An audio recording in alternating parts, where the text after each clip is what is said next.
आज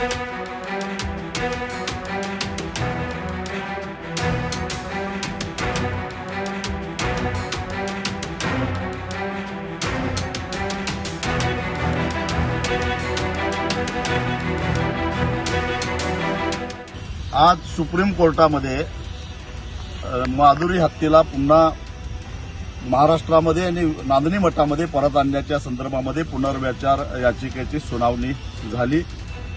राज्य सरकार, वनतारा आणि नांदणी मठाने संयुक्तपणानं भूमिका मांडली की नांदणी मठानं 7-8 एकर जमीन वनताराच्या देखरेखीखाली माधुरी हत्या आणि इतर हत्यांच्यावर सुद्धा चांगल्या पद्धतीने उपचार करण्यासाठी जागा उपलब्ध करायला तयार आहे। महाराष्ट्र सरकार त्याच्यावर लक्ष ठेवून असेल तेव्हा सुप्रीम कोर्टानं माधुरी हत्येला वनतारामध्ये पाठवण्याचा जो निर्णय दिलेला होता तो बदलून हाय पॉवर कमिटीकडे जाण्याची परवानगी द्यावी आणि हाय पॉवर कमिटीच्या आदेशानुसार माधुरीला पुन्हा नांदणीमध्ये आणण्यासाठी प्रयत्न करावेत। यासाठी ही याचिका दाखल झाली होती। आज सुनावणी झाली आणि सुप्रीम कोर्टानं हाय पॉवर कमिटीनं सगळ्या वस्तुस्थिती समजावून घ्यावी आणि माधुरी हत्येच्या आरोग्याची काळजी करून योग्य तो निर्णय घ्यावा असा